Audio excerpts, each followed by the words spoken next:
we're back in the kitchen today. Forget your roast beef for this Sunday. We're having a non-traditional Sunday lunch. Lizzy Lyons from Lizzy's Little Kitchen in Listowel in County Kerry has stayed with us. From poached eggs and avocado, Lizzy, to chicken curry. Yeah, we're going to get on it. A really nice chicken curry made from scratch. Really easy to batch cook and to freeze. Great if you've communion or confirmation or a home party coming up. You can cook up a big pot of it and it suits everybody. It's nice and mild, so the kids will eat it as well. So the first thing we're going to do is we're going to get our onion. This is on the list of, you know, the 10 most popular dishes that families would cook. Say, like, over a period of 2 weeks. Everybody does know chicken curry. Yeah, I haven't mastered the art of chicken curry yet, in terms of cooking it from scratch. And obviously you don't necessarily want to go and buy the sauces because they're just you can buy the pastes, can't you? There's yeah, pretty the good pastes they're good well, shortcut. I don't know. Is there? You'd have to read the back of it. Some of them yes, some of them no. Thank you, Lizzy. You're going to do. This is not my problem, folks, okay? So the next thing we're going to do is we're going to get our spices on and we're going to dry roast them, and we're literally just going to get them onto a roasting tin, and we're going to put them into an oven at about 180 for about 3 minutes until you can smell the aromas coming out from the oven, and then you know it's time to take them out. Maybe about 4 to 5 minutes, okay? You've got to mix the spices. So what do you got there? Yeah. We've got fennel, cumin, coriander, mustard seed, and then we've got some ground down here as well, all right? Recipe on the website as always. It is, There's of a course. lot of spices and herbs. Yeah. Now, Onions and garlic in a pan, was it? onion, garlic, ginger inside in the pan, frying that up. In oil or butter? In neither, actually. I've just put in some water. Oh, really? Yeah, so it's really healthy. You can just, yeah. You don't use that butter, Indian butter that we can't really say on air. Oh, yeah. I just said it.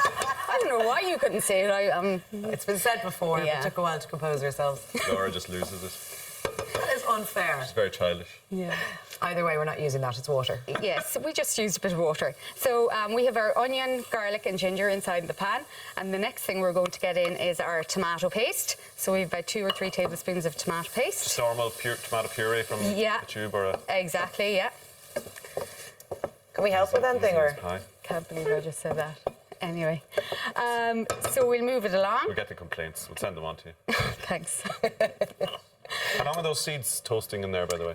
They would take normally about 3 to 4 minutes, but we're just leaving them in there now. Okay. So we have some beautiful turmeric and Madras curry powder in here as well. And turmeric is brilliant for inflammation and for autoimmune and things like that. So I would use it an awful lot in our food as well. It's great circulation. Here, yeah. That's how you get that colour in curries, isn't it? Nice. Yeah, beautiful golden colour, like yeah. like when you come back from holidays. You said Madras there. Yes, so this is going to be a hot one, is it?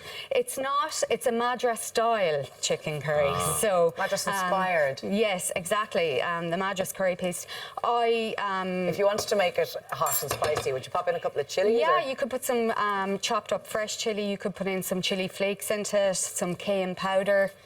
That would all spice it up and heat it up for you. So we have. I do. Yeah. Simon doesn't like it. Me and my mates go for dinner. We always go for a curry.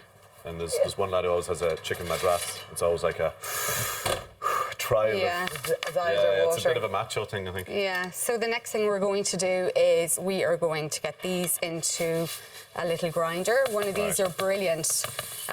You can get them for about €10 anywhere. And that's supposed to happen, you know, the way they all just fall all over. Don't worry about it. We've people to clean all that up. Yeah. So we'll give them a bit of a blitz there like that. And they're ready to go. And we're just going to pop. Could you do that in a pestle and mortar? You could, yeah, but it would take a while, you know. And if you're, if you're short for time. You're really interested in this dish today. I love Lizzy's curries. like, stop asking me questions. No. Did you get that? Yeah. Back of the throat. Yeah. So now we're getting in some canned tomatoes. Okay. I love the idea that you could batch cook this as well. Yeah, it's just brilliant. as tasty. We have our chicken in. So you don't cook the chicken at all before? No, I don't know, because it'll stay lovely and moist. Mm. And then we've got some courgette and carrot to bulk it up and to get the veg into the kids.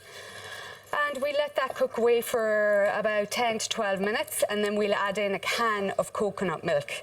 Okay. So you don't cook any of the vegetables or the chicken, okay? No, I bang. Good to note. We'll probably the two of them in. I normally... You do the chicken Dice first. I normally cook everything and then put the tomatoes in. Yeah, dice it up nice and small. Learn something new every day.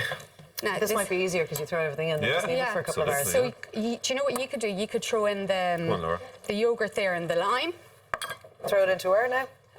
over here. Okay. That yogurt into This is the for the- cucumber here and some lime. Some raita. Yeah, we're going to make a all the raita. cucumber. Yeah, and the yogurt in there. I'll just direct operate. Thanks, William. Delegating responsibility. Squeeze a lime. Squeeze a lime. We've a tiny little bit How of long chutney. did you leave that on the hob for then? Since the chicken went in raw. How long do you leave it? You'd leave it in for 12 to 15 minutes and then add in your... Mix it up. Mix it up, yeah. A tiny little bit on top of the curry here. But you add in your coconut, but then how long do you leave it? It has to be a couple of For hours. about 2 or 3 minutes until the coconut has reheated and the temperature is back up. Yeah. That's all it takes for the chicken to be cooked. Yeah, well, you were doing it like 16 minutes. Well, Yeah. okay. Now, and there we have it. Wow. Wowzers. That's absolutely A delicious. lovely, delicious... Thanks, Lizzie, and something that all of the family will enjoy, no doubt. Exactly. Would you like to try some, Tommy? Oh, don't mind if I do. I can't wait to try. Looks delicious. Thanks, Lizzie. Yeah? Yeah. Delish. Delish. Obviously, your recipe is Lovely, on our Lizzie. website as well. It is. That's tv3.ie/Sunday. Yeah. Thanks for coming in Bit more today. spice for me, maybe. Yeah. Bit hotter, but So pretty picky. good. Get some sauce on the side. Yeah. And Work on it, Lizzie. Work on it. Great stuff as always. Lots more still to come Very this morning. picky today. We'll see you Right, back lots here more to come, yeah. very soon. Keep chatting there.